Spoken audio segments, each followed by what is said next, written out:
Class 11th। आज का lecture number हमारा स्टेट्स ऑफ मैटर का क्लास 11th।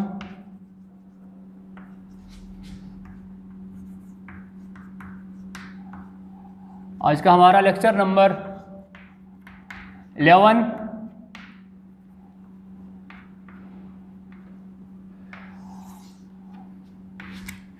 आज हम आपके लिए लाए हैं last guess law, Avogadro's law. ये रहेगा आज का हमारा topic, last guess law, Avogadro's law.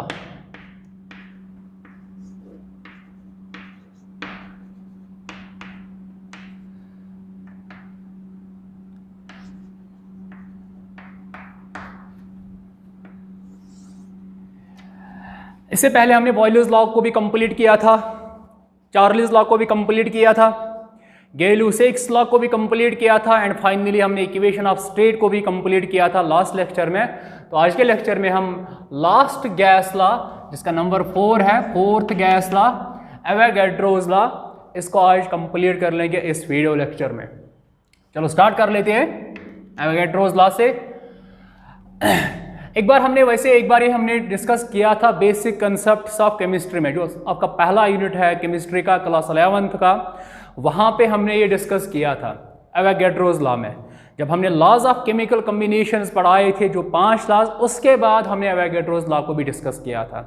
चलो आज हम इसको और एक बार डिस्कस कर लेंगे, क्योंकि यहाँ पे कुछ इक्वेशंस बनने वाले जो हमने तब नहीं डिस्कस किए थे, आज हम यहाँ पे डिस्कस करने वाले हैं उन इक्वेशंस को भी, अदरवाइज हमने एक बार डिस्कस किया है। एवोगैड्रोज लॉ, इसने क्या किया, ये था पहले एक इटालियन फिजिस्ट था,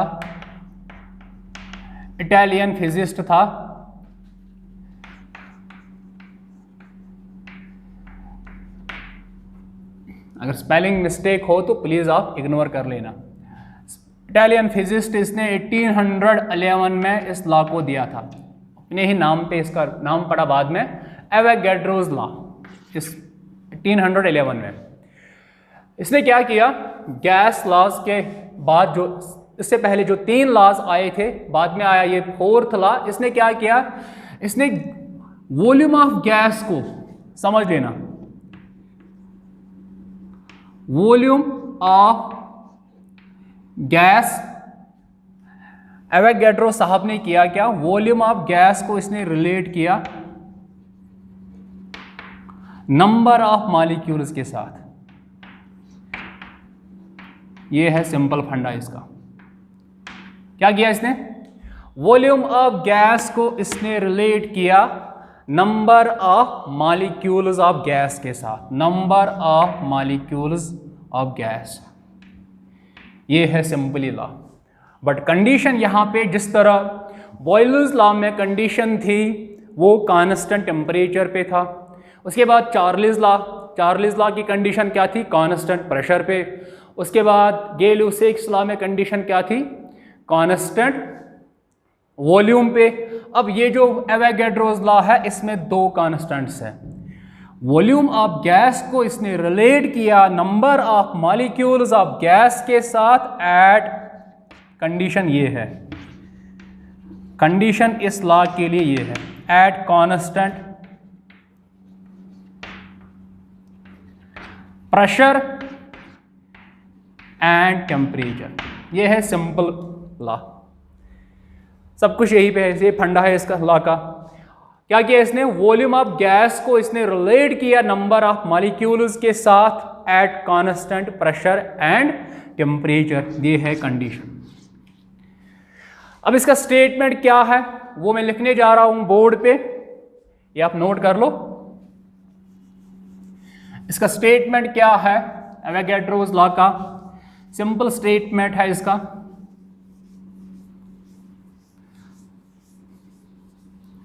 समझ लेना स्टेटमेंट क्या है इसका, अच्छे से समझ लेना, डरने की कोई बात है ही नहीं। अब तो आप मास्टर बन गए होंगे ना गैस लॉज में, बहुत डिस्कस किया हमने इसमें। इसका statement, Avogadro's law states that under similar conditions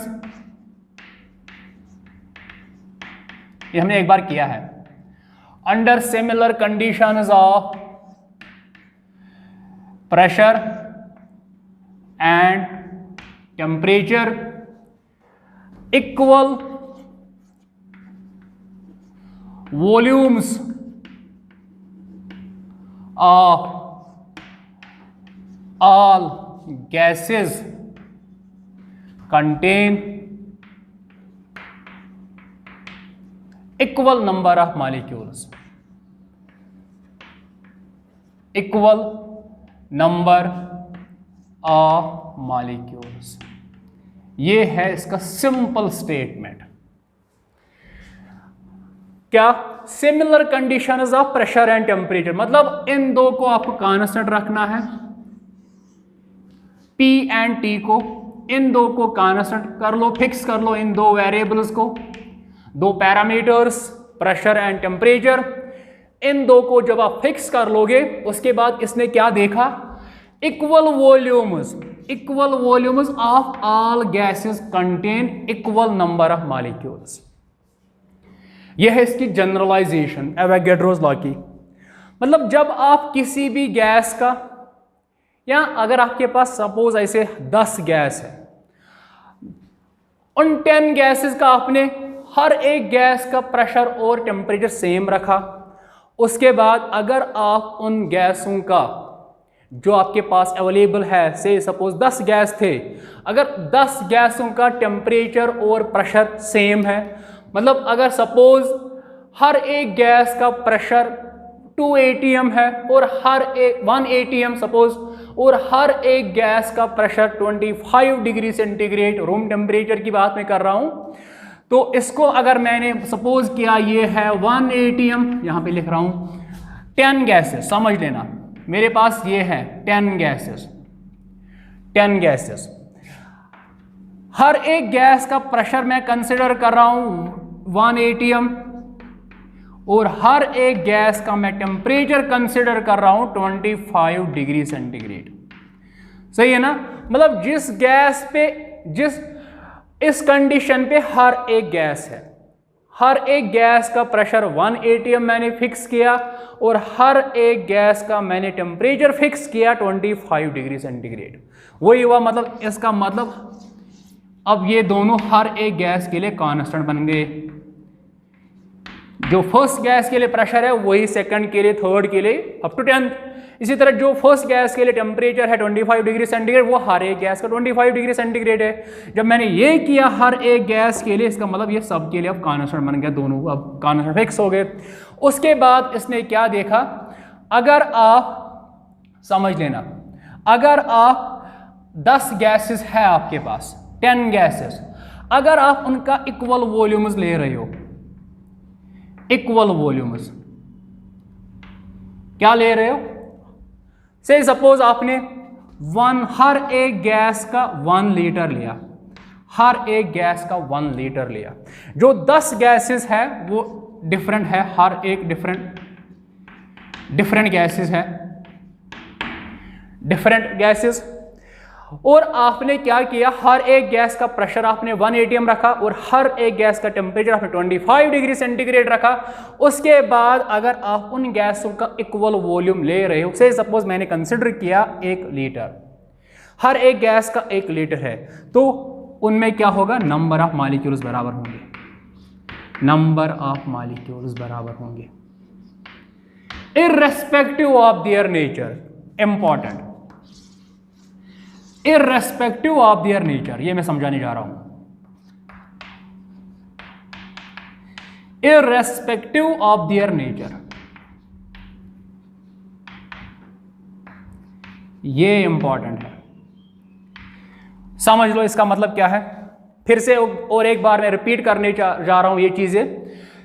मेरे पास 10 डिफरेंट गैसेस थे और मैंने हर एक गैस का प्रेशर फिक्स किया 1 atm और हर एक गैस का मैंने टेम्परेचर फिक्स किया 25 डिग्री सेंटीग्रेड। उसके बाद एवोगैड्रो ने क्या देखा? जो अगर उन गैसों का वॉल्यूम इक्वल है, अगर उन गैसों का वॉल्यूम आपने इक्वल लिया है, मैंने से सपोज 1 लीटर कंसिडर किया, तो उनमें नंबर ऑफ मॉलिक्यूल्स भी बराबर होंगे, उनमें क्या होंगे, नंबर ऑफ मॉलिक्यूल्स भी बराबर होंगे इररेस्पेक्टिव ऑफ देयर नेचर।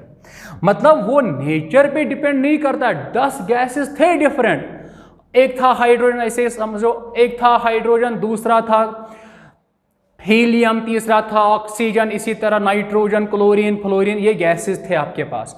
अगर आपने हर एक गैस का 1 लीटर लिया वॉल्यूम, इस कंडीशन पे, ये सपोज कि मैंने ये कंडीशन, तो उनके नंबर ऑफ मॉलिक्यूल्स भी बराबर होंगे। अब फॉर एग्जांपल यहां पे समझो, अगर मेरे पास ये है, एक गैस है हाइड्रोजन, दूसरा गैस है, सपोज कर रहा हूं क्लोरीन, क्या ये डिफरेंट नेचर के है?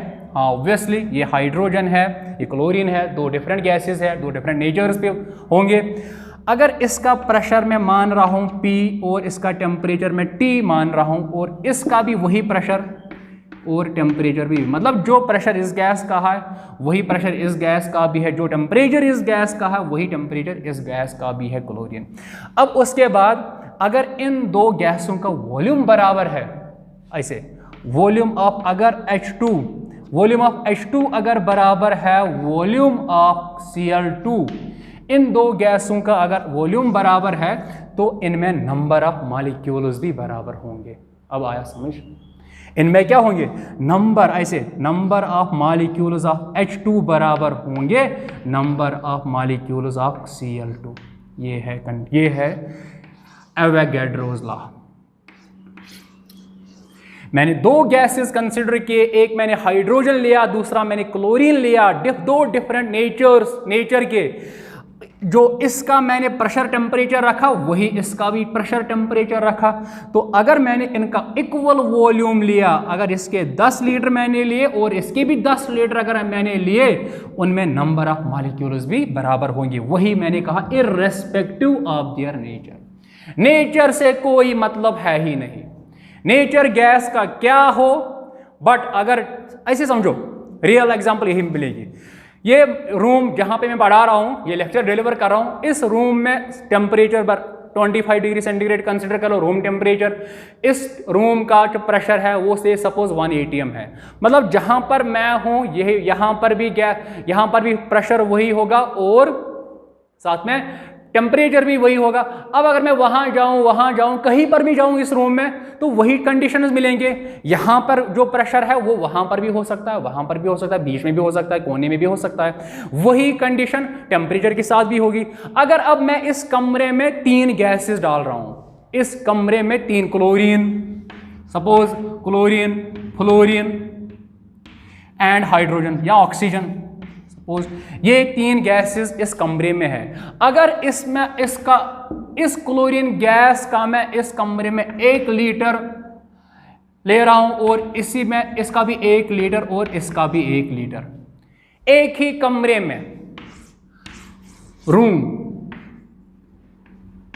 एक ही कमरे में, एक ही रूम में मैंने chlorine, fluorine and oxygen gases लिए। इस रूम में हर एक जगह प्रेशर सेम होगा, इस रूम में हर एक जगह टेम्परेचर सेम होगा। मतलब जो टेम्परेचर प्रेशर इस गैस को मिलेगा इस कमरे में, वही प्रेशर टेम्परेचर इसका भी होगा, वही प्रेशर टेम्परेचर ऑक्सीजन गैस का भी होगा।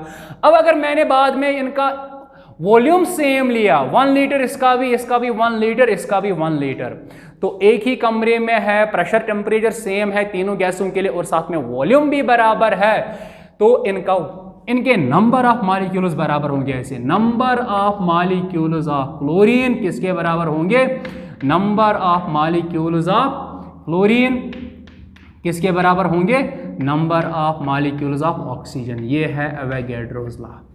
वही है, under similar conditions of temperature and pressure, अगर आप टेम्परेचर एंड प्रेशर को फिक्स कर रहे हो, उसके बाद इक्वल वॉल्यूम्स, हर एक गैस का मतलब अगर उनका इक्वल वॉल्यूम है, उनके नंबर ऑफ मॉलिक्यूल्स भी बराबर होंगे।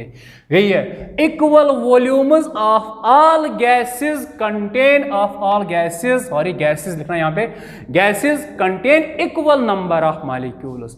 मतलब साफ साफ आपको यहां से कंक्लूजन ये मिल रहा है, अगर आप वॉल्यूम बढ़ा रहे हो तो नंबर ऑफ मॉलिक्यूल्स भी बढ़ेंगे ना, वही लिखेंगे।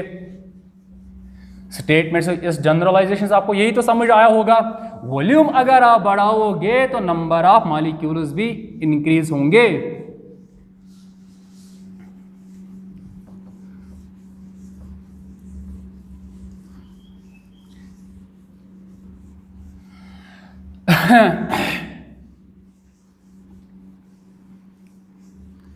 अब क्या हुआ, यहां से आपको क्या रिजल्ट्स मिल गए इस डिस्कशन से? आपको आई थिंक ये हुआ, ये मिला होगा, equal volumes of all gases, जितने भी गैस है अगर उनका इक्वल वॉल्यूम है तो उनमें नंबर ऑफ मॉलिक्यूल्स भी सेम होंगे, बराबर होंगे। अगर आप वॉल्यूम को बढ़ाओगे नंबर ऑफ मॉलिक्यूल्स भी बढ़ेंगे, या अगर आप नंबर ऑफ मॉलिक्यूल्स को बढ़ाओगे तो वॉल्यूम भी अपने आप इंक्रीज होगा। तो यहां से एवोगैड्रोस लॉ के अकॉर्डिंग वॉल्यूम जो है वॉल्यूम जो है किसी भी गैस का वॉल्यूम वो होता है directly proportional to number of molecules. ऐसे लिखेंगे, number of molecules,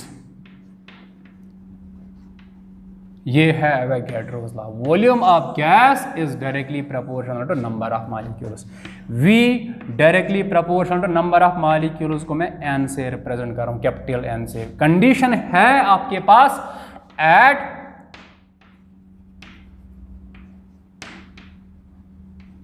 constant temperature and pressure, ये है इसकी कंडीशन।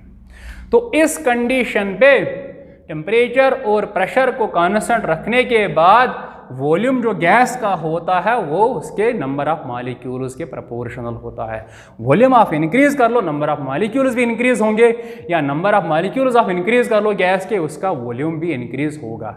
सपोज ऐसे और एक एग्जांपल से क्लियरिटी हो जाएगी आप लोगों को। अगर मैं किसी भी गैस के अभी मैंने लिखा था यहां पे इररेस्पेक्टिव ऑफ नेचर से कोई मतलब नहीं है।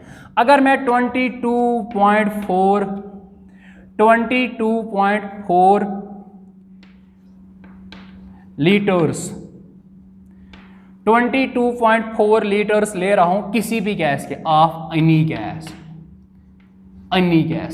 किसी भी गैस का मैं इतना वॉल्यूम ले रहा हूं 22.4 litres at STP conditions. STP आपको याद होगा, standard temperature pressure. Standard temperature का मतलब 0 डिग्री सेंटीग्रेड, या केल्विन स्केल में इसका वैल्यू कितना होता है 273 केल्विन। प्रेशर का मतलब 1 atm, 1 एटमॉस्फेरिक प्रेशर, यही होता है standard temperature and pressure. Temperature का वैल्यू 0 डिग्री सेंटीग्रेड या 273 केल्विन। प्रेशर का क्या वैल्यू होता है STP कंडीशन पे 1 atm, 1 एटमॉस्फेरिक प्रेशर। अगर आप कोई भी गैस ले रहे हो उसका इतना वॉल्यूम अगर आप ले रहे हो STP कंडीशन पे, उस पे बताओ नंबर ऑफ मॉलिक्यूल्स कितने होंगे। ऐसे नंबर ऑफ मॉलिक्यूल्स कितने होंगे? बेसिक कंसेप्ट से याद कर लो, मोल कंसेप्ट में हमने ये चीजें डिस्कस की है फर्स्ट यूनिट में।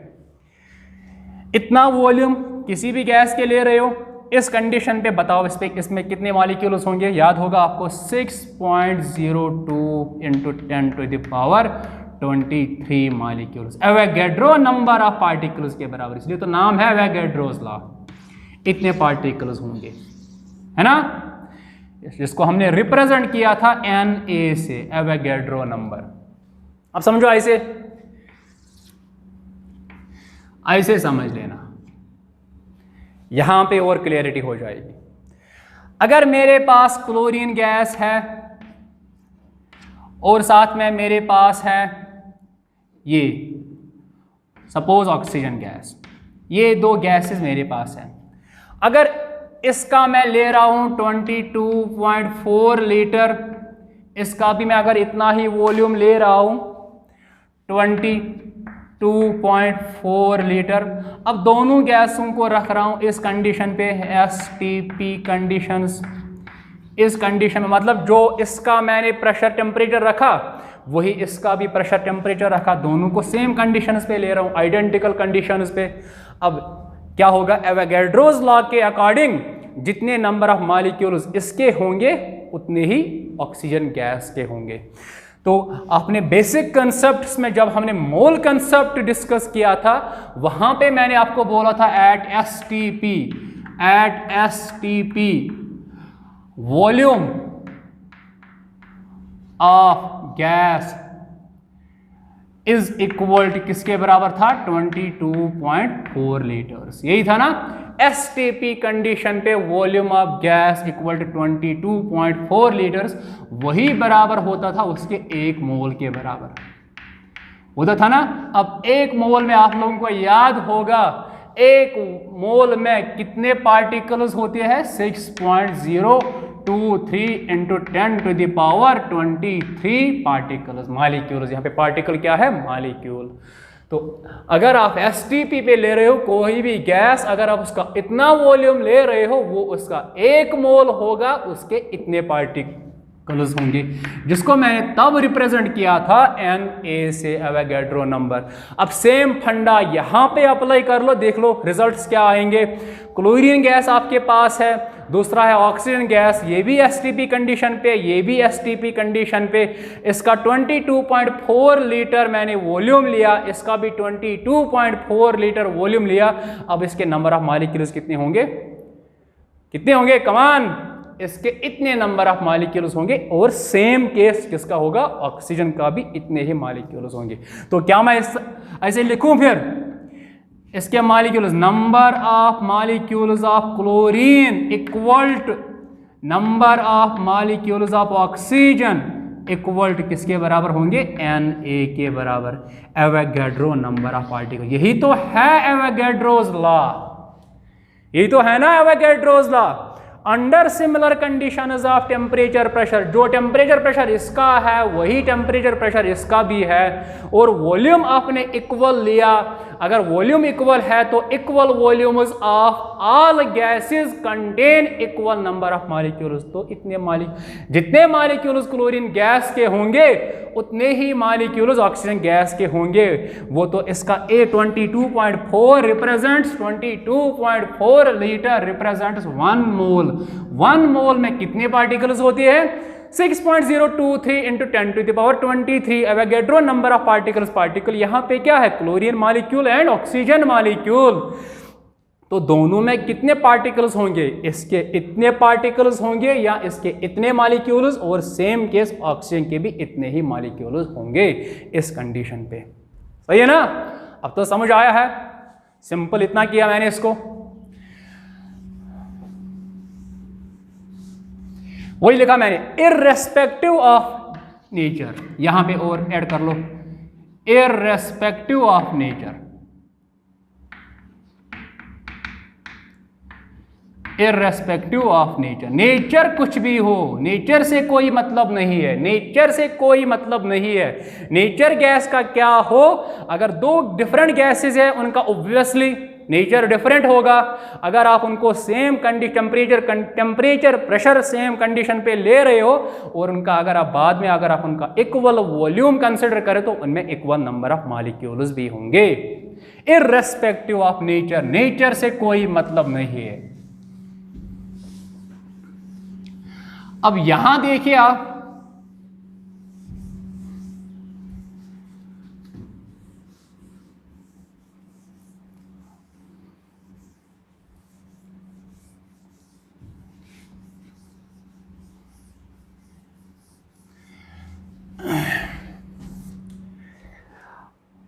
अब आपको यहां से ये रिजल्ट्स आ गए, volume of gas directly proportional to number of molecules at, वो खुद लिख लेना ब्रैकेट में, at constant temperature and pressure. अब आप लोगों को याद होगा number of moles, n, small n को मैंने रिप्रेजेंट किया था तब नंबर ऑफ मोल से। नंबर ऑफ मोल्स किसके बराबर था? इन टर्म्स ऑफ, अब इन टर्म्स ऑफ मॉलिक्यूल्स की बात कर लेंगे। मॉलिक्यूल एक्चुअल में क्या है? एक पार्टिकल है।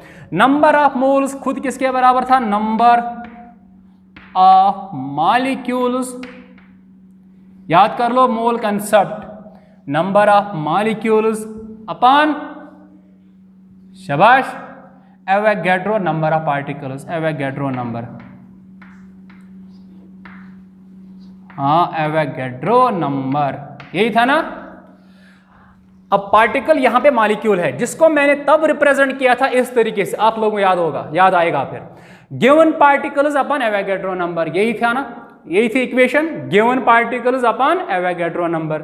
अब देखो नंबर ऑफ मोल्स किसके बराबर है, नंबर ऑफ मॉलिक्यूल्स। अब ये पार्टिकल है, इसको आप पार्टिकल कंसिडर कर लो, पार्टिकल यहां पे मॉलिक्यूल है, पार्टिकल्स को हमने रिप्रेजेंट किया कैपिटल एन से, तब मैंने एन नॉट से रिप्रेजेंट किया, उसे कोई कंफ्यूजन नहीं होना चाहिए, एन नॉट से, चलो एन नॉट से रिप्रेजेंट कर, कोई टेंशन नहीं, एन नॉट से। एवोगैड्रो नंबर, एवोगैड्रो नंबर यहां पर भी अब एन नॉट ही कर लो। अब एवोगैड्रो नंबर एन ए, अब देख लेना यहां से इंपॉर्टेंट रिलेशन आने वाली है।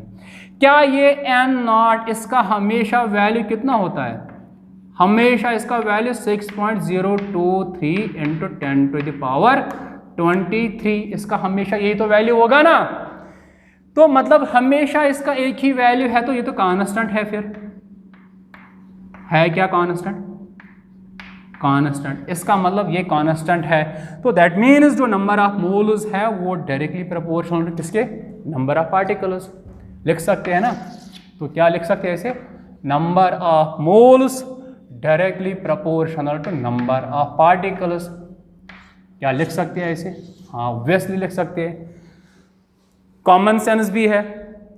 अब नंबर ऑफ पार्टिकल्स को इंक्रीज कर लो, उससे क्या होंगे, नंबर ऑफ मोल्स भी इंक्रीज होंगे। अगर आपके पास ज़्यादा पार्टिकल्स है, जिस तरह मैंने तब बैनानास की एग्जांपल दी थी, रिलेट कर लो उसके साथ, अगर आपके पास एक 12 बैनानास है, वो रिप्रेजेंट्स उसका 1 डजन, अगर आपके पास अब 24 बैनानास है, उसका क्या मतलब है, उसके 2 डजन। डजन को मैंने तब रिलेट किया था मोल्स के साथ, सेम फंडा यहां पर भी अप्लाई कर लो। अगर आप नंबर ऑफ पार्टिकल्स बढ़ाओगे तो नंबर ऑफ मोल्स भी इंक्रीज होंगे, क्योंकि मोल रिप्रेजेंट्स केमिस्ट्स डजन, मोल क्या होता है, केमिस्ट्स डजन, तो नंबर ऑफ पार्टिकल्स बढ़ाओ, उससे क्या होंगे, नंबर ऑफ मोल्स भी इंक्रीज होंगे। तो क्या नंबर ऑफ पार्टिकल्स या नंबर ऑफ मॉलिक्यूल्स किसके प्रोपोर्शनल, नंबर ऑफ मोल्स। तो क्या अगर मैं इस इक्वेशन और इस इक्वेशन को देख लूं तो क्या आएगा, क्या मैं ऐसे लिख सकता हूं, volume directly proportional to number of particles, खुद किसके प्रोपोर्शनल, नंबर ऑफ मोल्स, क्या लिख सकते हैं ऐसे, हाँ वेरी वेरी इंपॉर्टेंट।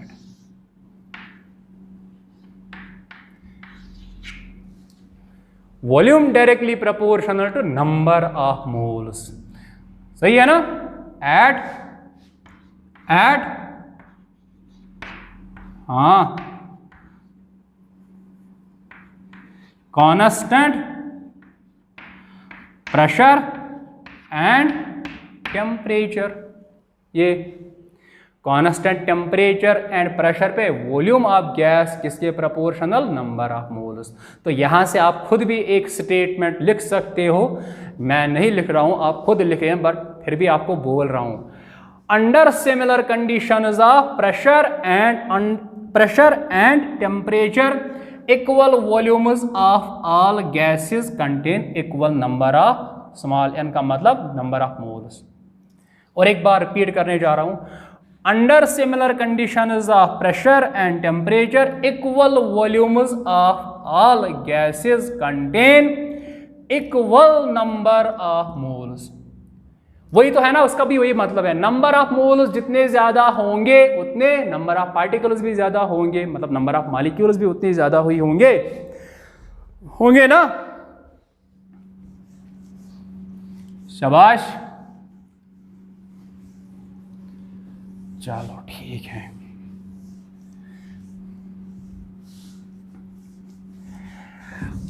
जो मैंने तब एग्जाम्पल दी थी आज भी वही एग्जाम्पल देंगे, चलो समझो इसे। ये आप एक रूम कंसिडर कर लो, चलो जिस कमरे में मैं पढ़ा रहा हूं वही रूम आप कंसिडर कर लो। इसमें मैं 3 कंटेनर्स रख रहा हूं, फर्स्ट, सेकंड एंड थर्ड।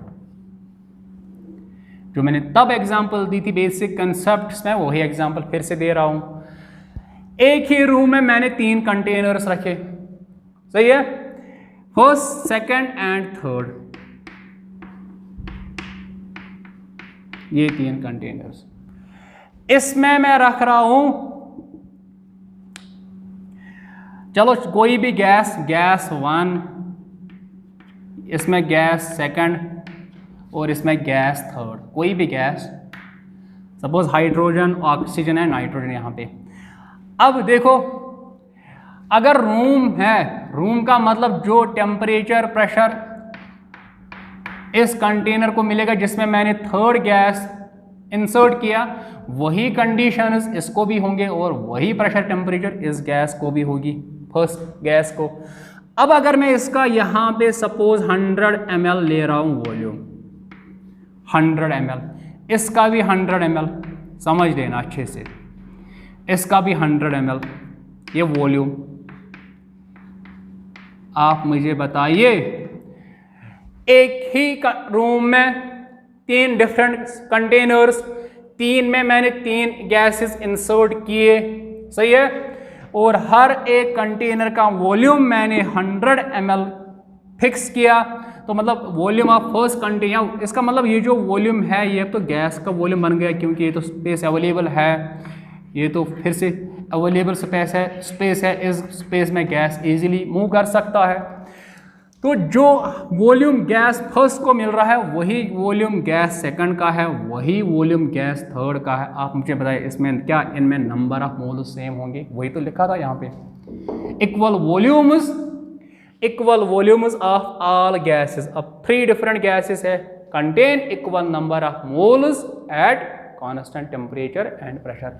अगर इसके x मोल्स होंगे तो इसके भी x ही मोल होंगे और इसके भी x ही मोल होंगे ना, सही है ना, क्योंकि तीनों कंटेनर्स का या तीनों गैसों का प्रेशर टेम्परेचर सेम है और वॉल्यूम 100 ml, तो इसमें x मोल होंगे, इसके भी x मोल ही होंगे और इसके भी x ही मोल होंगे। अब अगर मैं यहाँ पे, अब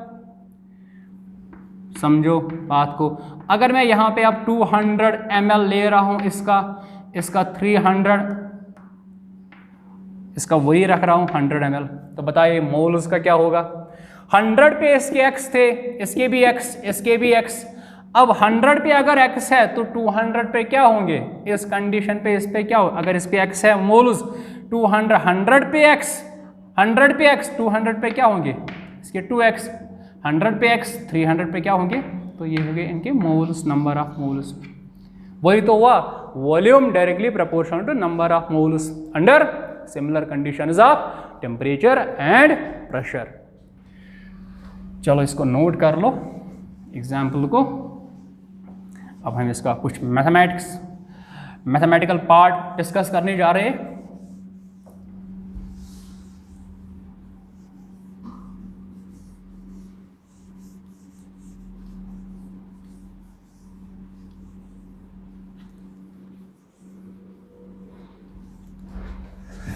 शाबाश, चलो देख लीजिए, हमारे पास ये आ गया। अब मैं नंबर ऑफ पार्टिकल्स की जगह नंबर ऑफ मोल्स ही लिखूँ। आई होप आपको अब समझ आया है, क्योंकि नंबर ऑफ पार्टिकल्स खुद किसके प्रोपोर्शनल है? Number of moles. तो एक ही बात है, नंबर ऑफ पार्टिकल्स इंक्रीज कर लो उसे नंबर ऑफ मोल्स भी इंक्रीज होंगे, या नंबर ऑफ मोल्स अगर आप इंक्रीज करोगे इससे खुद नंबर ऑफ पार्टिकल्स भी इंक्रीज ही होंगे। अब मैं नंबर ऑफ मोल्स के टर्म से बात कर रहा हूँ। तो हमारे पास ये आ गया, volume of gas directly proportional to number of moles, ये तो आ गया at constant pressure and temperature, ये है ना? हाँ देख लीजिए, इस प्रोपोर्शनलिटी को चेंज कर लो इक्वलिटी में, क्या आएगा? कांस्टेंट ऑफ प्रोपोर्शनलिटी, तो V इक्वल टू के एन, ये आएगा V इक्वल टू के एन। अब देखो इसकी बात थोड़ी बहुत, ये क्या है? Constant of proportionality of gas. इसका वैल्यू तब तक कांस्टेंट रहेगा जब तक गैस का P एंड T फिक्स होंगे, समझ लेना। इसका वैल्यू तब तक कांस्टेंट होगा जब तक P एंड T फिक्स रहेंगे। अगर इन दो में से एक वेरी हुआ तो ये इसका भी वैल्यू चेंज होगा, मतलब इसका वैल्यू डिपेंड करता है P एंड T पे। अगर ये दोनों फिक्स हुए तो इसका भी वैल्यू कांस्टेंट होगा। अगर इन दो में से एक पैरामीटर को अगर आपने वेरी किया, ये भी वेरी हो सकता है। तो ये क्या लिख सकते हैं, ये है constant of proportionality of gas at constant temperature and pressure. मतलब इसका वैल्यू कांस्टेंट है किस कंडीशन पे, कांस्टेंट टेम्परेचर एंड प्रेशर पे। सही है ना, समझ आया है? चलो अच्छी बात है। हाँ देख लीजिए, अगर मैं इस नंबर ऑफ मोल्स को इस साइड ट्रांसपोज कर लूं, क्या होगा, V/N किसके बराबर आएगा, K के बराबर। यहां से देख लो, इसको भी इम्पॉर्टेंट मार्क कर लेना। देखो यहां से और एक स्टेटमेंट आएगा एवोगैड्रोस लॉ का। खुद बताइए आप क्या स्टेटमेंट हो सकता है। मैं लिखने तो नहीं जा रहा हूं, आप खुद लिख लेना। चलो 10 सेकंड में दे रहा हूं, आप खुद बताइए स्टेटमेंट क्या हो सकता है। शाबाश शाबाश, जल्दी जल्दी देख लो। अंडर, समझ लेना, eight constant pressure and temperature the ratio of volume and number of moles of A gas is constant, right. और एक बार सुन लो फिर से, खुद लिख लेना।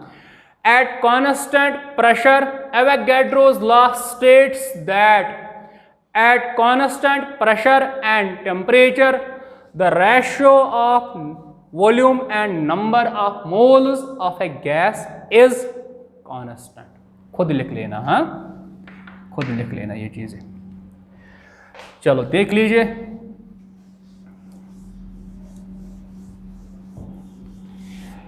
एक तो हमारे पास इक्वेशन ये आ गई V = Km, दूसरी हमने ये बनाया थी, ये बनाई अभी V/N किसके बराबर, K के बराबर।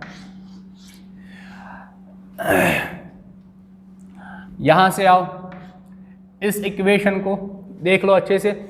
चलो अगर मेरे पास है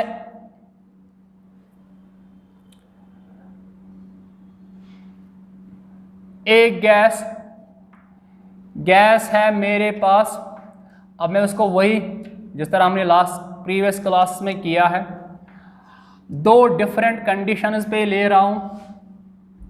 यहां पे उसके मैं वॉल्यूम V1 कंसिडर कर रहा हूं और यहां पे उसका मैं नंबर ऑफ मोल्स N1 मान रहा हूं। यह है कंडीशन फर्स्ट, यहां पर है कंडीशन सेकंड। सेकंड कंडीशन पे इसमें वॉल्यूम को V2 कंसिडर कर रहा हूं और नंबर ऑफ मोल्स को N2 कंसिडर कर रहा हूं। ये उसके बाद जो pressure temperature P and T दोनों जगह मैंने फिक्स किए, मतलब जो temperature pressure condition number first पे है वही टेम्परेचर कंडीशन नंबर सेकंड पे है। सही है ना। तो क्या एवोगैड्रोस लॉ के अकॉर्डिंग इस इक्वेशन को देख लो, इस इक्वेशन को देख लो, क्या V1 यहाँ पे वॉल्यूम V1 है अपान नंबर ऑफ मोल्स N1 किसके बराबर होंगे, K के बराबर होंगे ना। यहाँ पे देख लो एवोगैड्रोस लॉ के अकॉर्डिंग V2/N2 किसके बराबर, K के बराबर।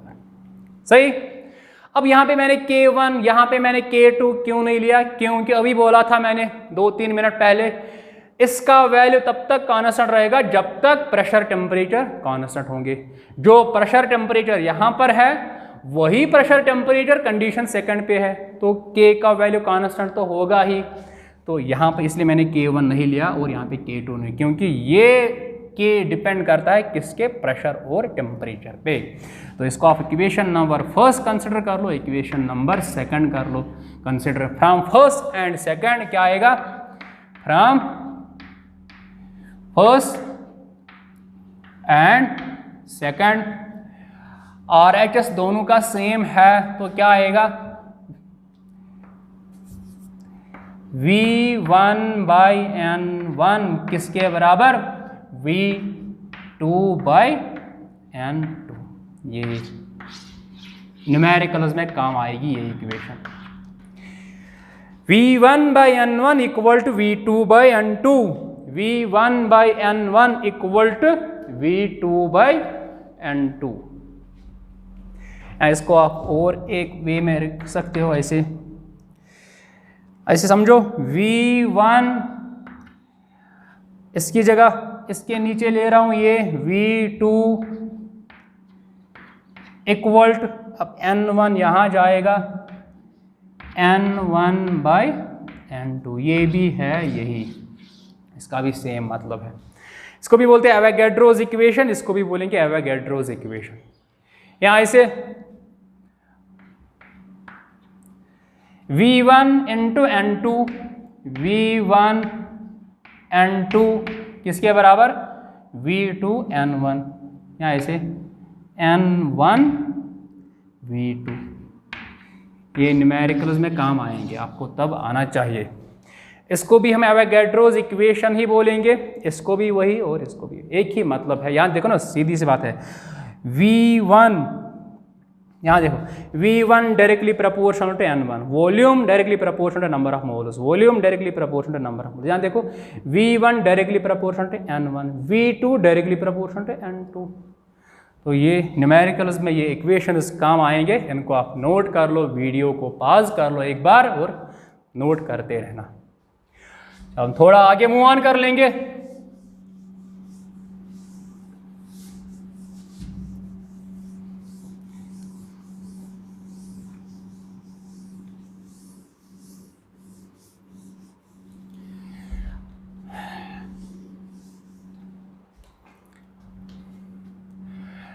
हाँ देखो देखो, ये आ गई इक्वेशन, V इक्वल, शाबाश, V इक्वल Kn, ये ना नंबर ऑफ मोल्स। अब आप लोगों को याद होगा number of mole concept, number of moles in terms of mass किसके बराबर, गिवन मास जिसको हम m से रिप्रेजेंट करते थे, अपॉन मोलर मास जिसको हम कैपिटल M से रिप्रेजेंट करते थे, given mass by molar mass. अब यहां देखो, इसकी जगह ये रख लो, अब V equal K and given mass by molar mass आएगा ये।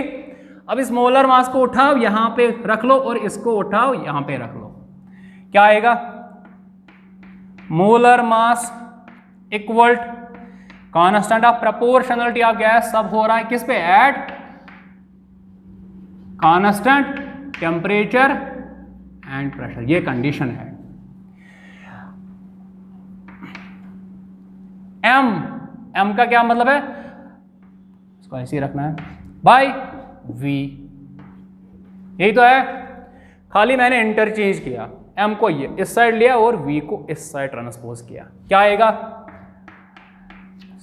Molar mass equal to K into, बताइए, M/V, मास पर unit volume, mass by volume. क्या ये डेंसिटी है,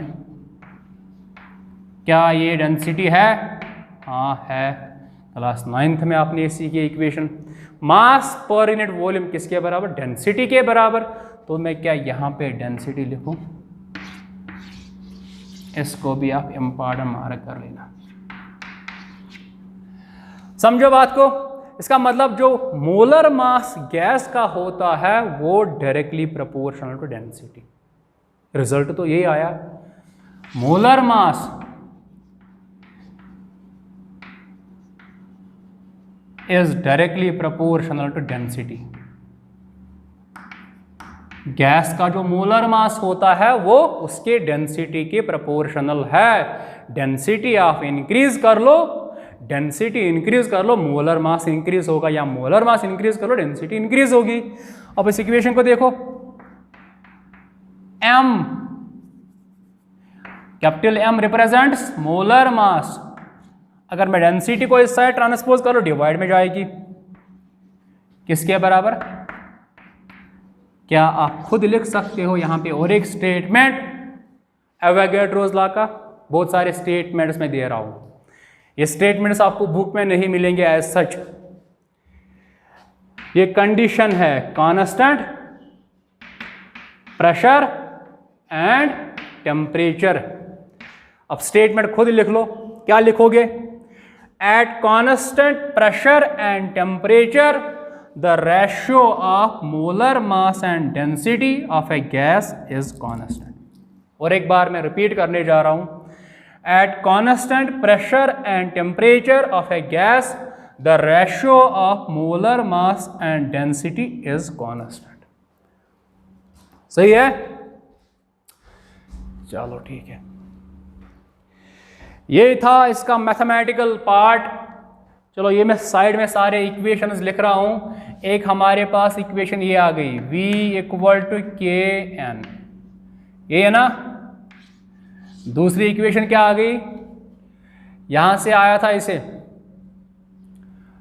V इक्वल टू KN, और क्या हुआ था? ये V बाई N किसके बराबर? यही तो लिखा है, किसके बराबर? K के बराबर। यहाँ से V1 बाई N1 किसके बराबर? V1 कहाँ गई थी? वही V1 बाई N1, हाँ ये V1 नहीं, V1 by N1 equal to V2 by N2। ये तो हमने अभी तक, यही काम तो हमने अभी तक किया है। V1 by N1 equal to V2 by N2। यहाँ से ये M मोलर मास सारे न्यूमेरिकल्स में काम आएंगे। M इक्वल टू KD, या यहां से वो इक्वेशन, ये समरी है जो हमने अभी तक किया है। M बाई D किसके बराबर? कांस्टेंट के बराबर। ये हमने अभी तक किया है, ये न्यूमेरिकल्स में काम आएंगे। जो हमने अभी तक किया है उसकी समरी वो रही, यही किया हमने अभी तक। चलो आप कुछ कर्व्स प्लॉट कर लेंगे, कर्व्स ये नोट कर लो आप।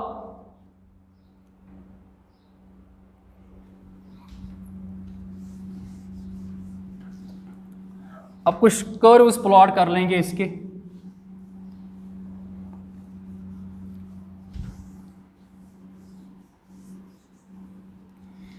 कर्व्स का मतलब ग्राफ्स। बहुत सारे ग्राफ्स हमने बनाए हैं अभी तक, बहुत सारे, starting from general introduction up to Gay Lussac's law. Curves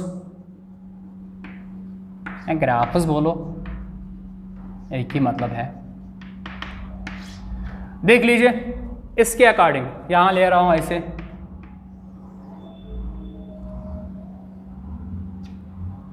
इस एक्सिस के अलोंग, उल्टा तो नहीं हुआ, हाँ थोड़ा बहुत, सीधी नहीं बनती है ये।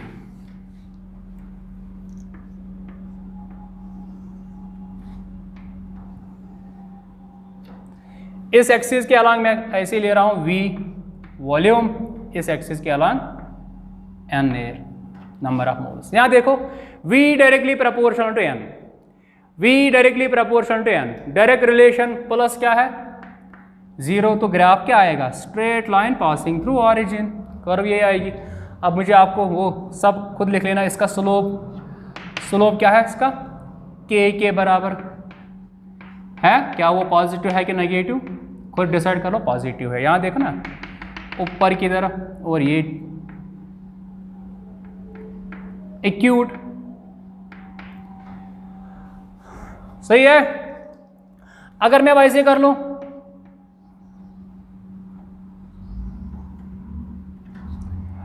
इस एक्सिस के अलोंग V, अब इसका उल्टा कर लो 1/n, तो क्या आएगा? इनवर्स में। इसका मैंने उल्टा किया, रेक्टेंगुलर हाइपरबोला, इसे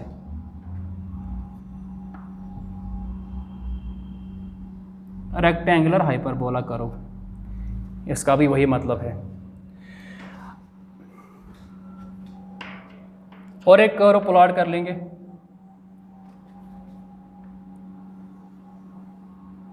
जो मैथमेटिकल पार्ट है वही से देख लो ना, यहां से देख लो। अगर मैं यहां इस एक्सिस के अलांग v/n, अब यहां पे आओ, v/n किसके बराबर?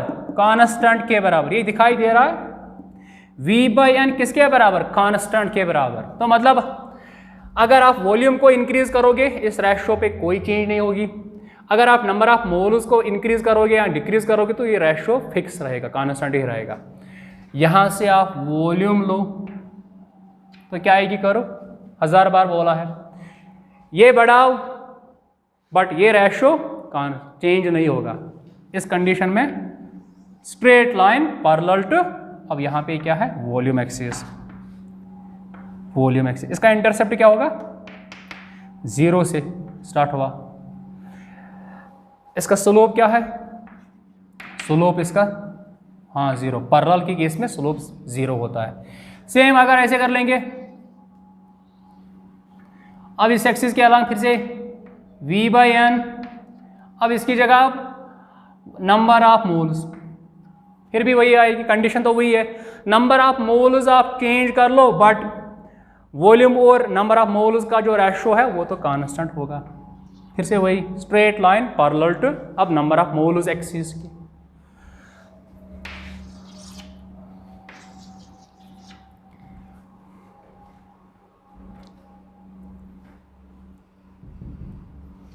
यहां देखो,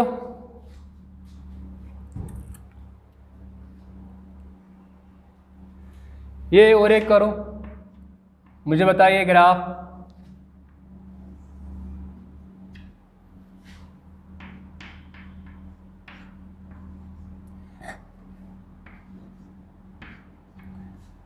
m/d, ये इस एक्सिस में इंक्रीज हो रहा है और इस एक्सिस में, इस एक्सिस के अकॉर्डिंग डेंसिटी इंक्रीज हो रही है। बताइए इसका क्या, इसकी क्या कर्व आ सकती है? यहां देखो, m/d मोलर मास और डेंसिटी का जो रेशो है वो किसके बराबर? कांस्टेंट के बराबर। कहने का मतलब साफ साफ ये है, डेंसिटी इंक्रीज कर लो डिक्रीज कर लो, इस रेशो पे कोई फर्क नहीं होगी।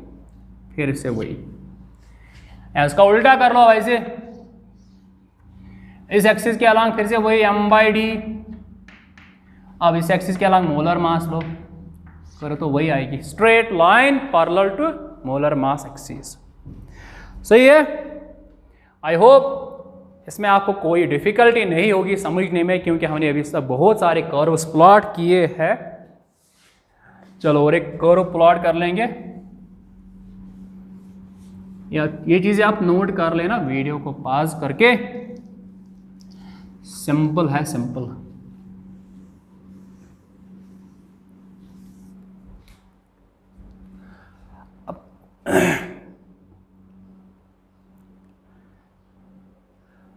चलो ये करो, प्लॉट कर लेंगे। अब ये लेंगे, हाँ, log v versus log n, इसका प्लॉट ड्रा कर लेंगे। देखो ये है फंक्शन, दूसरी फंक्शन ये है। हमारे पास इक्वेशन क्या है? v equal kn।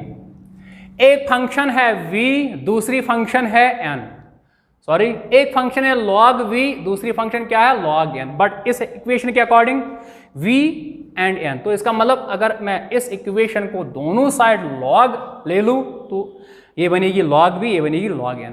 Taking logarithm on both sides, क्या बनेगी इक्वेशन? log v बेस यहां पे 10 है, किसके बराबर? log kn होगी ना, यहां पर भी बेस 10 log v। अब मैं बेस 10 नहीं ले रहा हूं, आप समझ लेना बेस 10 ही है। ये बन गया log mn। log mn किसके बराबर होता है? log m plus log m, यहां पे k या n, n यहां पे क्या है वो, तो इसको ऐसे लिखेंगे ना, log n plus log k लिख सकते हैं। चलो यहां देखो इक्वेशन आ गई है, log v equal log n plus log k। देखो function log v versus log n, ये रही एक फंक्शन, दूसरी फंक्शन ये है। हाँ बताइए, अब याद कर लो, ये है y, ये रहा x, जो फंक्शन है इसको y मान लो, दूसरी फंक्शन को x। अब इससे पहले क्या है इसका 1, तो ये हो गया m, ये आ गया प्लस, ये है c। तो साफ साफ इक्वेशन तो ये है y equal to m x plus c, y equal to m x plus c. General graph याद कर लो, उसमें ग्राफ क्या आ रहा था,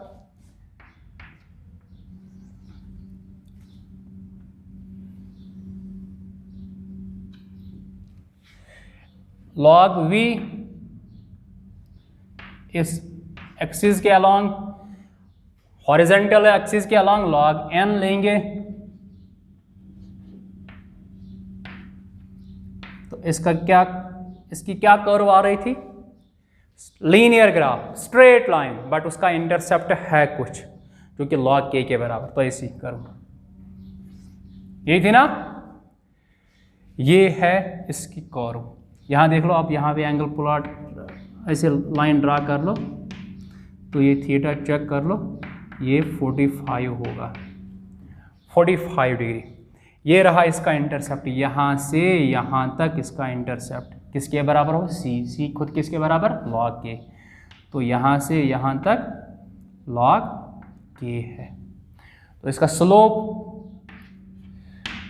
क्या होगा, इसका स्लोप क्या पॉजिटिव है, अपवर्ड डायरेक्शन में स्लोप पॉजिटिव होता है, या थीटा है 45, स्लोप खुद किसके बराबर होता है, tan थीटा के बराबर। tan थीटा यहाँ पे 45, tan 45 किसके बराबर, तो इसका स्लोप किसके बराबर 1। अब देखो यहाँ पर भी जो मैंने बोला था शॉर्टकट भी, जो सेकंड फंक्शन होती है उससे पहले जो होता है वही स्लोप m यहाँ पे क्या है 1, तो वही तो आ गया स्लोप इसका 1। पॉजिटिव है कि नेगेटिव, तो इसका स्लोप है 1, है क्या वो पॉजिटिव। इसका इंटरसेप्ट किसके बराबर, log k के बराबर, log k के बराबर। क्या ये पॉजिटिव है कि नेगेटिव, ये भी पॉजिटिव है, क्योंकि y एक्सिस को पॉजिटिव साइड में कट कर रहा है ऊपर, तो ये भी पॉजिटिव। तो इसका log v versus log n, इसका जो स्लोप है वो है 1 के बराबर और पॉजिटिव है, और इसका जो इंटरसेप्ट है वो log k के बराबर और वो भी पॉजिटिव। नोट कर लो चीजों को।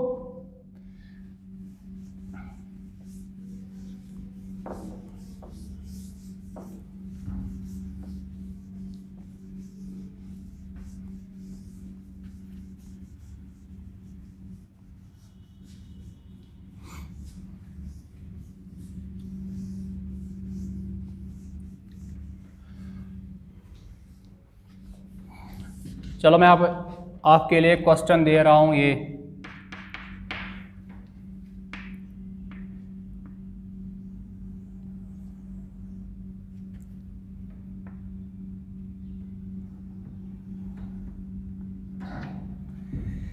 वर्टिकल एक्सिस के अलॉन्ग में v ले रहा हूं वॉल्यूम, हॉरिजॉन्टल एक्सिस के अलॉन्ग में n ले रहा हूं नंबर ऑफ मोल्स, ये रहा 0।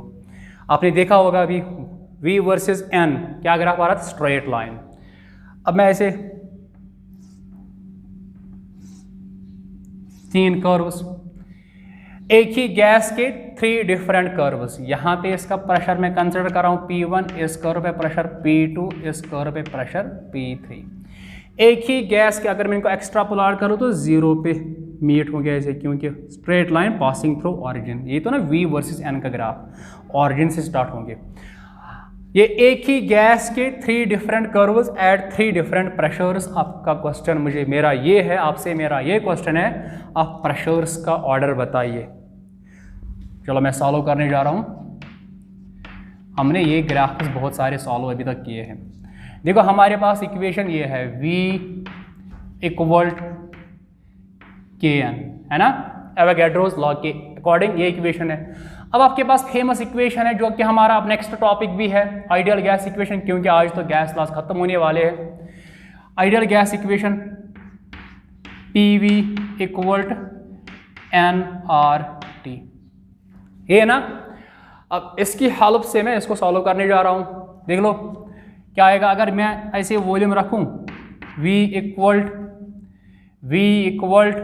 P को इस साइड ट्रांसपोज कर लो, क्या आएगा, N डिवाइड में जाएगा RT/P, ये होगा, ये तो होगा ना। इसको ऐसे N रखो इसमें साइड में, खाली मैंने P को इस साइड ट्रांसपोज किया, वो डिवाइड में गया। अब देखो इस इक्वेशन और इस इक्वेशन को कंपेयर कर लो, खुद रिजल्ट्स डिसाइड कर लो क्या होंगे।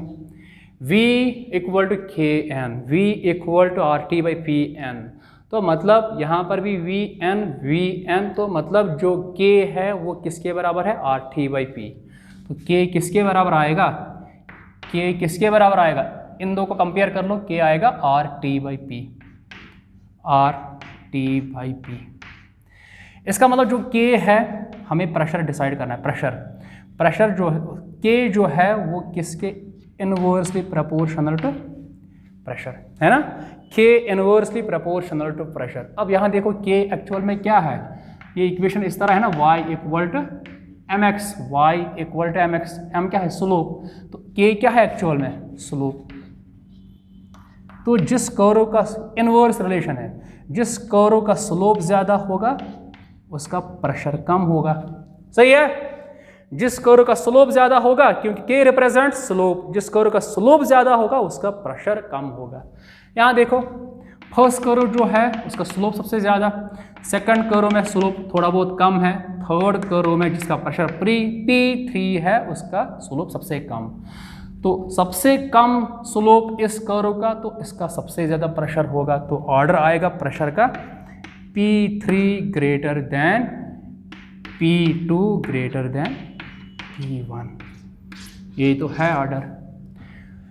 इसका K का वैल्यू सबसे कम है, थर्ड कर्व का K का वैल्यू सबसे कम, तो प्रेशर का वैल्यू क्या होगा, सबसे ज़्यादा। फर्स्ट को देख लो, K का वैल्यू सबसे ज़्यादा, प्रेशर का क्या होगा, सबसे कम, बीच में तो P2 आएगा, वही लिखा मैंने,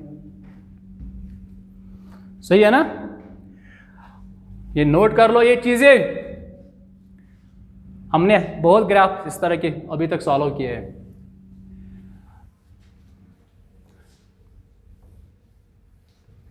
चलो और एक कर्व और एक ग्राफ सॉल्व कर लेंगे।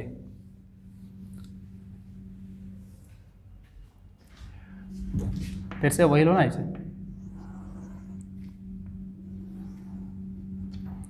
इस एक्सिस के अलग फिर से V, इस एक्सिस के अलग फिर से N, यहाँ पे अब ले रहा हूँ ऐसे, स्ट्रेट लाइन तो आएगी, पास भी मत जाओ, सॉल्व भी करना है। फिर से वही है ना, straight line V versus N, straight line. अब एक्स्ट्रा प्लॉट कर लो, ऑरिजिन से स्टार्ट होंगे। अब मान रहा हूँ इसका टेम्परेचर T1, अब टेम्परेचर का ऑर्डर निकालना है, T2 टेम्परेचर, अब टेम्परेचर का ऑर्डर निकालना है। सेम केस वही, टेम्परेचर का ऑर्डर निकालना है। देख लो फिर से वही सॉल्यूशन, हमारे पास इक्वेशन है V इक्वल KN, है ना, V equal to KN। Ideal gas equation के अकॉर्डिंग PV इक्वल nRT। अब V किसके बराबर, जो जिस तरह लास्ट टाइम पे अभी जिससे पहले किया था वही कर लो फिर से। V इक्वल टू P, ऐसा ट्रांसपोज कर लो, क्या आएगा, RT/P इंटू पे क्या है अपना N। सेम जो हमने अभी किया इससे पहले ग्राफ में। अब इनको कंपेयर कर लो, देख लो रिजल्ट्स क्या आएंगे। v इक्वल टू k की जगह यहाँ पे RT/P है, n है, तो इसका मतलब जो k है, k क्या है एक्चुअल में, याद रखो ये चीज, slope y equal to mx, m represent slope y equal to mx, m क्या है यहाँ पे k। देखो इस इक्वेशन को कंपेयर करने के बाद k किसके बराबर, RT/P, तो k इक्वल RT/P। हमें इस वक्त क्या निकालना है, टेम्परेचर का ऑर्डर। तो दैट मीन्स k जो है वो directly proportional to temperature, k directly proportional to temperature, है ना सही। तो जिस कर्व का ये क्या है, स्लोप, जिस कर्व का स्लोप ज्यादा होगा उसका टेम्परेचर भी ज्यादा होगा, डायरेक्ट रिलेशन है इस इक्वेशन के अकॉर्डिंग। यहाँ देखो इस कर्व का फर्स्ट कर्व जो है उसका स्लोप सबसे ज्यादा ऊपर जा रहा है, उसके बाद थोड़ा बहुत बेंड हो रहा है, उसके बाद और बेंड, जितना बेंड हो रहा है ना उतना स्लोप कम हो रहा है। सबसे जो फर्स्ट कर्व है उसका k का वैल्यू क्या है, सबसे ज़्यादा। अगर k उसका ज़्यादा है, स्लोप ज़्यादा है, तो टेम्परेचर भी, तो इसका टेम्परेचर भी ज़्यादा ही होगा। थर्ड कर्व को देखो, बाद बीच में ये आएगी, इसका k क्या है, सबसे कम, टेम्परेचर भी क्या होगा, कम। तो ऑर्डर क्या आएगा, order T1 greater than T2 greater than T3, ये है टेम्परेचर का ऑर्डर। प्रेशर के केस में उल्टा हुआ था, प्रेशर के केस में क्या हुआ था, उल्टा हुआ था, P ये पहले आया था, उसके बाद ये, उसके बाद ये। अब टेम्परेचर के केस में उल्टा हुआ, सबसे पहले ये, उसके बाद ये, और लास्ट पे T3। समझ आया है, सही है ना। तो ये थे कुछ कर्व्स एवोगैड्रोस लॉ के। वीडियो को पॉज कर लो, ये चीजें नोट करते रहो।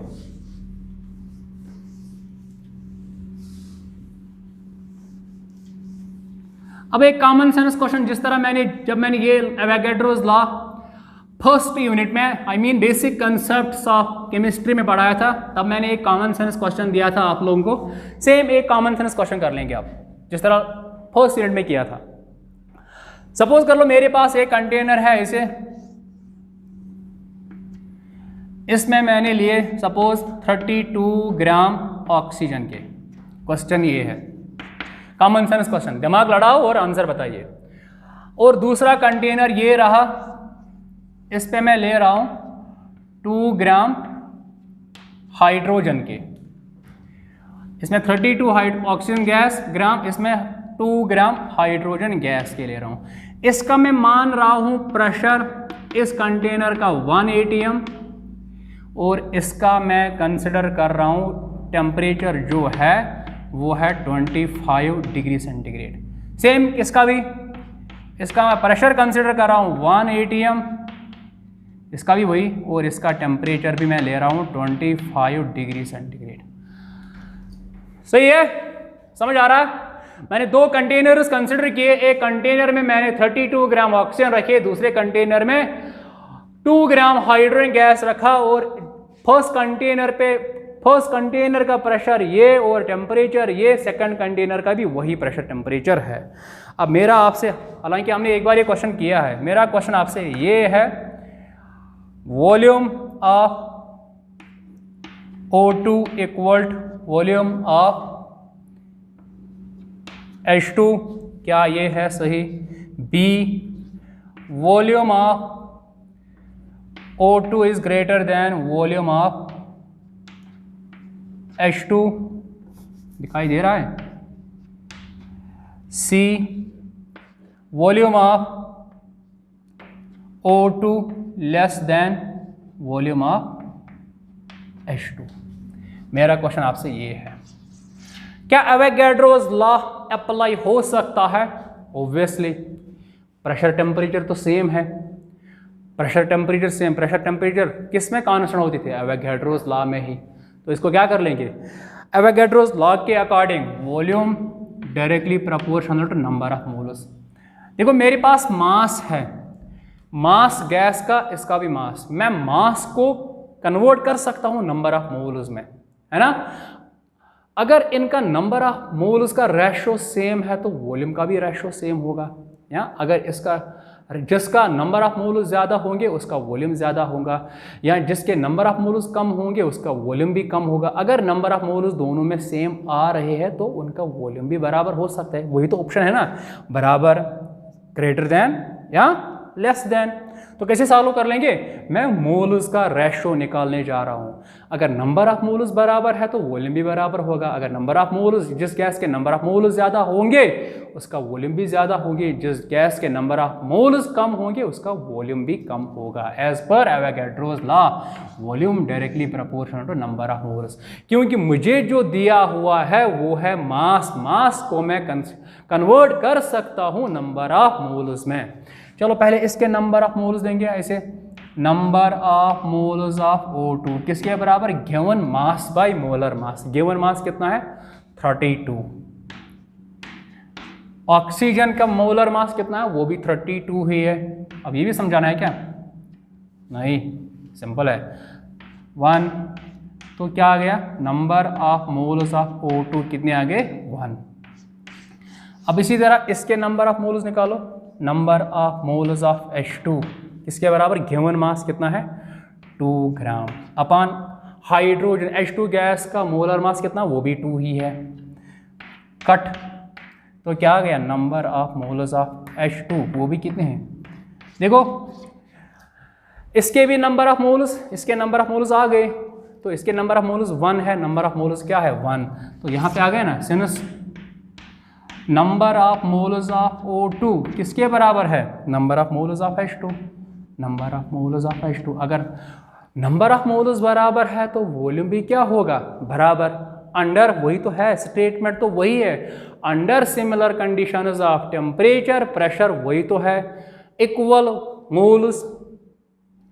अब मैं उल्टा कर रहा हूँ स्टेटमेंट का, equal moles of all gases contain equal number of equal volumes. तो नंबर ऑफ मोल्स बराबर है तो वॉल्यूम भी तो बराबर होगा। ऑप्शन नंबर, सीधे ऑप्शन नंबर फर्स्ट सही है। समझ लो क्वेश्चन को, अच्छे से रिपीट कर लो, वीडियो को दोबारा देख लो, आपके पास कंट्रोल है, 10 बार भी देख सकते हो, इसमें क्या है। हमारा काम है एक बार बोलना, आपका काम है 10 बार भी सुन लो उस बात को।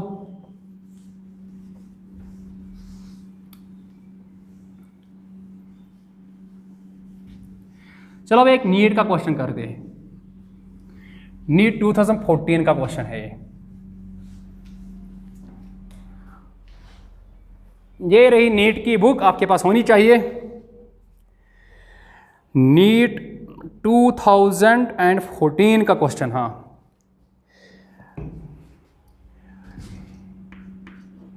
ये है क्वेश्चन, नीट 2014 का question.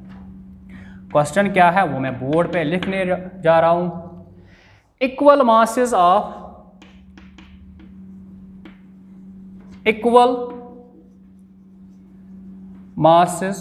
Of H2O2 and methane, H2O2 and methane मतलब CH4 have been taken in a container, have been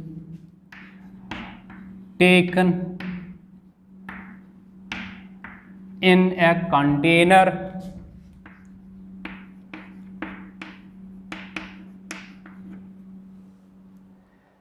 of volume V, उस कंटेनर का वॉल्यूम V है, एट टेम्परेचर, उस कंटेनर का जो टेम्परेचर है वो है 27 degree centigrade, in identical conditions, हाँ ये है कंडीशन, ये है in identical conditions.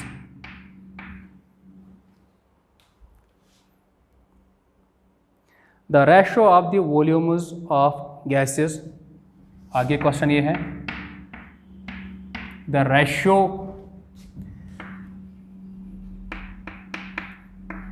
Of the volumes of gases H2 is to O2, यह है रेशो निकालना है, H2 is to O2 is to methane would be, simple question है ये, would be number A option 8 is to 16 is to 1, 8 is to 16 is to 1, B option 16 is to 8 is to 1, 16 is to 8 is to 1, C option 16 is to 1 is to 2, 16 is to 1 is to 2, and D option 8 is to 1 is to 2, 8 is to 1 is to 2। ये है 4 options आपके सामने। कुछ भी नहीं करना है, बस क्वेश्चन को समझो। मैंने आपको एक बार बोला भी था, क्वेश्चन समझो पहले। क्वेश्चन समझने से 70% क्वेश्चन सॉल्व होता है, फिर 10% 20% ऑप्शन से सॉल्व होता है। उसके बाद आपका अप्रोच 5-10% होना भी चाहिए, क्योंकि आपका दिमाग भी होना चाहिए, तभी तो सॉल्व हो पाएगा। बिना दिमाग के थोड़ी ना सॉल्व होगा।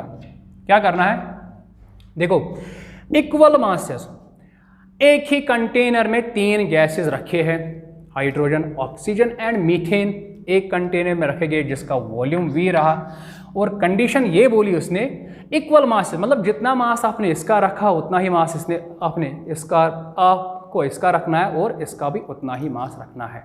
सही है ना।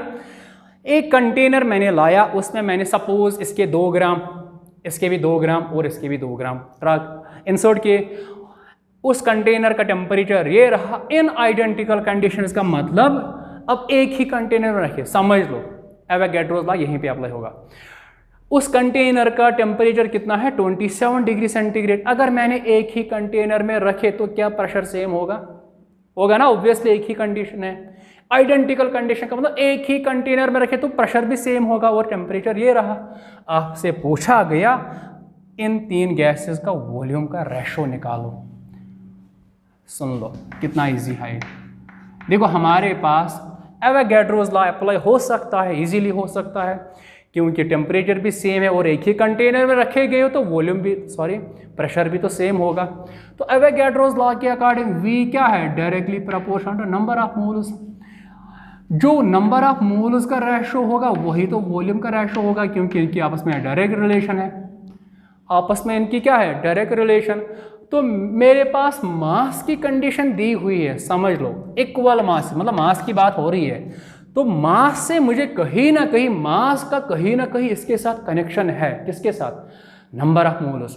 तो मतलब मास से मैं नंबर ऑफ मोल्स निकाल सकता हूं। अगर मुझे नंबर ऑफ मोल्स मिल गए तो नंबर ऑफ मोल्स का रेशो में निकाल सकता हूं। अगर नंबर ऑफ मोल्स का रेशो आएगा वही तो वॉल्यूम का भी रेशो होगा। होगा क्या? सिंपल है, सिंपल। फिर से समझाऊं, एक ही कंटेनर में 3 गैसेस रखे गए हो, 3 डिफरेंट गैसेस। स्टेटमेंट में यही बोला था, irrespective of their nature, nature कुछ भी हो, डिफरेंट गैसेस हो, उससे मतलब नहीं है। मतलब किससे है? कंडीशन आइडेंटिकल होनी चाहिए। कंडीशंस क्या होनी चाहिए? 27 डिग्री सेंटीग्रेड, एक ही कंटेनर में तो प्रेशर भी सेम होगा, मतलब आइडेंटिकल कंडीशंस है।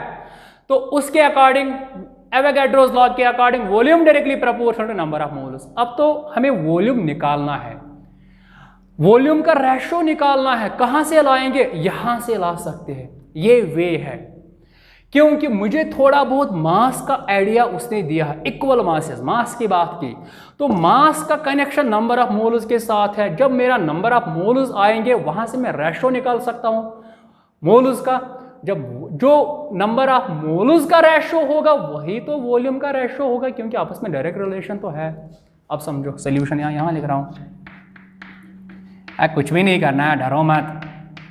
देखो क्या करना है, इक्वल मासेस, ये पॉइंट समझो, यही तो प्रॉब्लम सॉल्विंग स्ट्रैटेजी यहां से स्टार्ट हो रही है, इक्वल मासेस। अगर मैं इसके 2 ग्राम कंसिडर कर रहा हूं, इसके भी वही तो होंगे 2 ग्राम, इसके भी कितने। अब मैं वो तो नहीं लिखने जाऊँ, let the masses be 2 gram 2 gram and 2 gram, वो तो आप खुद लिखोगे क्योंकि ये नीट का क्वेश्चन, मुझे थोड़े ना सब्जेक्टिव क्वेश्चन इसको बनाना है, बोर्ड टाइप क्वेश्चन। हर एक गैस का मैंने मास कंसिडर किया कितना, 2 gram 2 gram and 2 gram. Let mass of each gas be 2 gram, या आप x भी ले सकते हो, आपकी चॉइस x, क्योंकि बाद में कैंसल आउट होगा। x लो 2 ग्राम लो, आपकी मर्जी, कुछ नहीं होगा। हर एक गैस का मैंने सपोज किया हर एक गैस का मास कितना है 2 ग्राम। अब मैं यहां से निकाल रहा हूं number of moles of hydrogen, किसके बराबर है ये, गिवन मास में मोलर मास। ये तो सही है ना, इसने क्या बोला, इक्वल मासेस, मास इक्वल है तो मैं 2 ग्राम 2 ग्राम 2 ग्राम, आप x भी ले सकते हो, यहां से भी वही आंसर आएगा, यहां से भी वही आंसर। चलो दोनों दिखाते हैं, अगर आपको कंफ्यूजन हुआ है तो दोनों तरीके से दिखाएंगे। Number of moles of H2, given mass कितना है 2, बाय मोलर मास इसका कितना है 2, तो कितने आएंगे 1। इसी तरह number of moles of oxygen O2 किसके बराबर, गिवन मास कितना है 2 बाय, शाबाश, मोलर मास इसका 32, कितना आएगा वो 2 1 जा 2 16 जा 1/16 इसके मोल्स। इसी तरह number of moles of methane किसके बराबर, गिवन मास कितना है 2, जो मैंने कंसिडर किया यही से, इसका मोलर मास आप लोगों को याद होगा 12 + 4 16, 1 जा 8 जा क्या आएगा 1/8। तो ये आ गया, इनके मोल्स का रेशो ऐसे लिखेंगे ना, mole ratio NH2 is to number of moles of O2 is to, क्योंकि ये रेशो अगर मुझे मिल गया तो इसका डायरेक्ट कनेक्शन इसके साथ है, वॉल्यूम का भी रेशो वही होगा, is to number of moles of methane किसके बराबर 1 is to, दूसरा क्या है 1/16 is to, तीसरा क्या है 1/8। देखो जब 3 रेशोस हो गए ना, फंडा समझ लो, फंडा समझ लेना, जब 3 रेशोस होंगे, अगर 2 है तो फिर तो सिंपल है इनको कंपेयर करना। अगर 3 रेशोस है जो डिनोमिनेटर में है, समझ लेना आंसर कैसे आएगा। अगर 2 रेशो है तो आपको इजी होगा सॉल्व करने में। अगर 3 रेशोज है, रेशो में ऐसे 3 वैल्यूज 1 2 एंड 3, तब जो डिनोमिनेटर होंगे ऐसे उनका आप एलसीएम ले लो, एलसीएम ले लो, इनका 16 आएगा एलसीएम।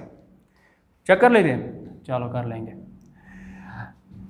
1 × 16 किसके बराबर है 16, 2 × 8 किसके बराबर है 16, 8 × 2 किसके बराबर है 16, 1 यहाँ से 6, सॉरी हाँ वही तो है, 1 × 16 = 16, 8 2 जा 16, 8 × 2 16, मल्टीपल है ना, कॉमन मल्टीपल, ये रहा कॉमन मल्टीपल।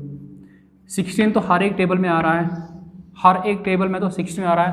1 को मल्टीप्लाई कर लो 16 से 16 आएगा, 16 को 1 से मल्टीपल कर लो 16 से आएगा, 8 को 2 से मल्टीपल कर लो 16 ही आएगा। तो इनका एलसीएम जो है, एलसीएम या आप बचपन जो आपने बचपन में सीखा होगा ऐसे कर लो, जिस तरह करते थे 1 16 32, आप इस सॉरी 32 नहीं है, क्या है यहाँ पे 8, इस तरह से कर सकते हो, जो आपने बचपन में सीखा होगा क्लास 4th 5th में, इस तरह भी कर सकते हो।